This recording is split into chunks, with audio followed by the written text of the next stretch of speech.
Hello po, it's me, Quiz Denver. Bago nga po mayari ang taon na 2023 ay may gaganapin pong palaro dito sa aming sitio at magpapalaro din ako.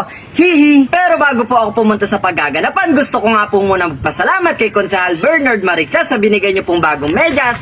Tapos po etong sapatos at may bago na po akong gagamitan, kaya ang gusto ko pong sabihin, maraming salamat po. Mag-i-step to the left, step to the right na nga po ako. Papasok dito sa munti naming tahanan at nandito na po ako sa 4. Ay mali-mali, kwarto po pala. At eto na po yung mga papremyo para mamaya. At eto po yung mga ibibigay natin sa mga mananalo. Kaya good luck po. Sana ang wish ko po ay mag-enjoy lang kaming lahat mamaya. At eto na po, good luck sa ating lahat. May harina pa na binili po namin sa bayan kanina. Abangan niyo po at sana yariin niyo po yung video at shoutout po sa lahat na nakakilala sa akin. Yun lang. Ilalagay ko na po muna isa-isa dito sa plastic. At ayan po. Oh. At ito naman po yung ilang karagdagan na papremyo para sa mga bulilit. At sisimulan ko na pong isupot isa-isa. Meron pong mga chichirya. Tapos po meron ding mga jelly ace na ilalagay. Ayan po. At ito po, simpleng regalo pero sana maging masaya sila. Ang mahalaga, ang importante onti man o hindi man ganun kalaki yung ibibigay natin, pero ang katumbas nun ay yung magiging kapalit na saya ng bawat isa.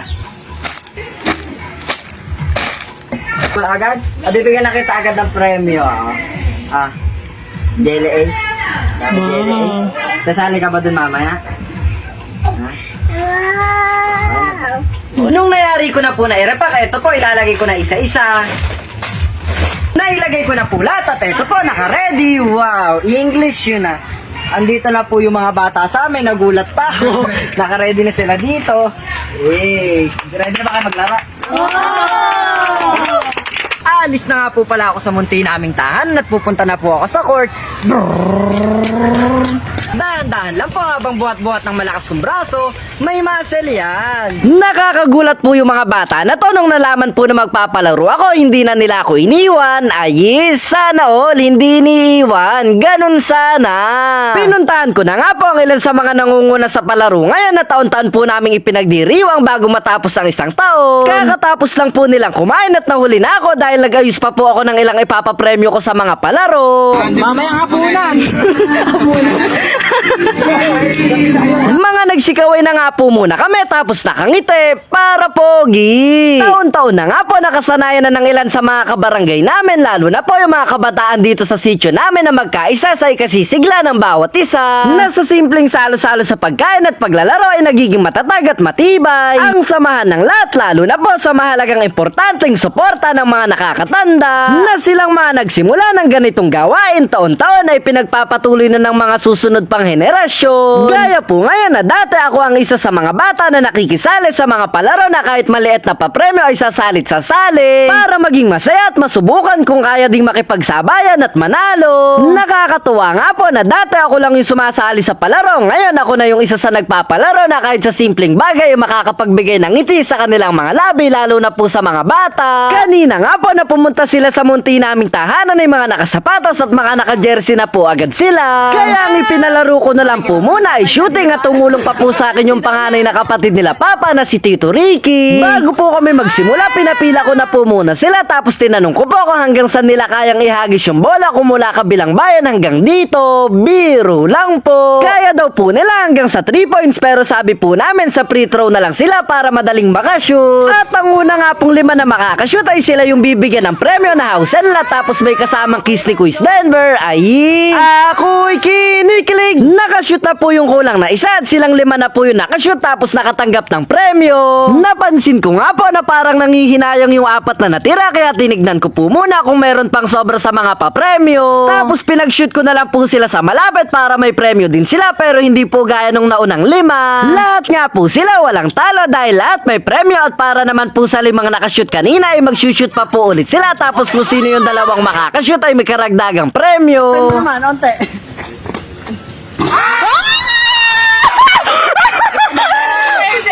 Wow!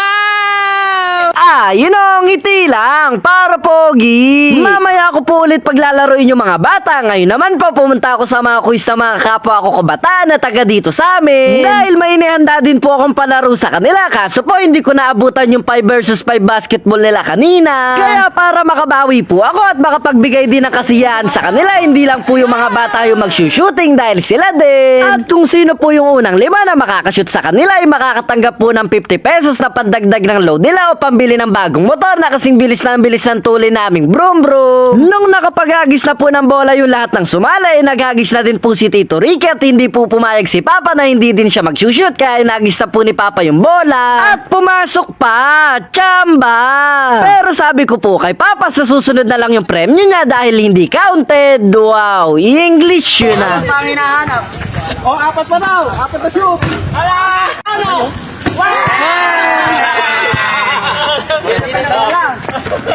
Ayun pa. Yay! Isa na lang ba? Dalawa? Ilan? 3. 2 na lang. Ayun pa, isa. Agad pa ako dyan. Agad lang tayo. Opya!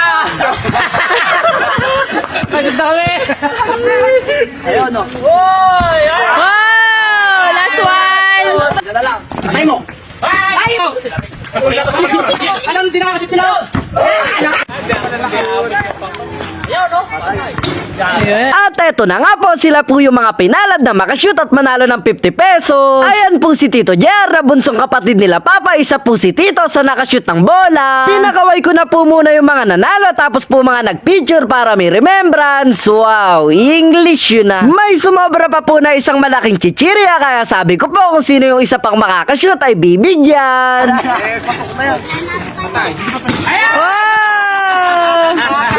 Oh, di ba? Pasok yan. You know, ganun sana. Nung mayari na po yung pa-shooting, ang susunod naman pong palaro na request ng mga bata at request nila ay 5 versus 5 para sa mga bata para masayang panoodin. Total nga po ako yung nagpalaro, kaya ako na din po yung susubok na mag-announcer tapos pwede din pong maging referee. Sa kanila pa rin ang bola. All finish. Napaka-forma. Ayan o, ayan. Pinasa sa shooter. Ayan, nagdi-dribble. Pinasa kay Lansball. Pinasa ulit, agad ang pasa. Pasok yan. Number 2. Uy, naagaw ni Oliver. Binibigyan na naman. Nagdiras si Oliver. Sumasagasa. Yes! Pasok. Nice steal. Napakasipag ng bata na to. Nice steal. Uy, binig. Wow!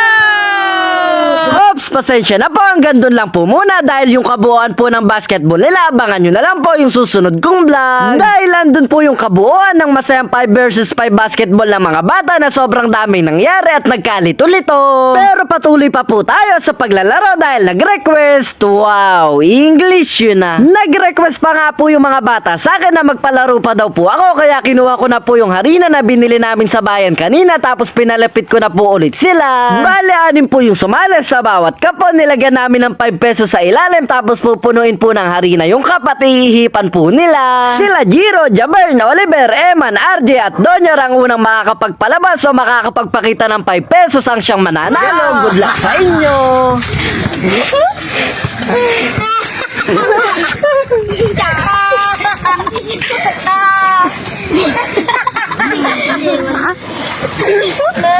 Nag-aalig ako.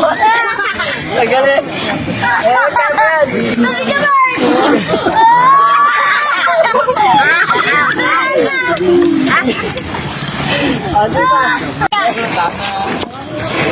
Go! Konti na lang ako kay Oliver, oh. Walang magbibigay. Ayan nga po, todo ihip talaga sila kahit namumuti na yung mukha nila na parang nasobrahan sa polvo. Biro lang po. Todo ihip na po sila dahil onting-onti na lang po mauubos na yung harina sa cup dahil nasa mukha na po nila lahat. May muscle niya! Nakita na? Yes! Oh, baka Eman yan.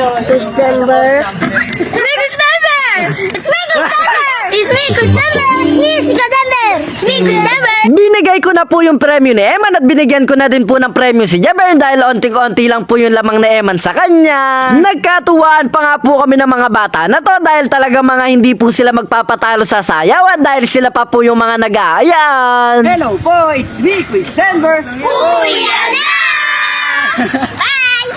Mayayari na nga po pala yung video. Salamat sa panonood mo. Sana nag-enjoy ka. Hindi ko nasayang yung load mo. Kita-kita na lang po tayo sa susunod na video.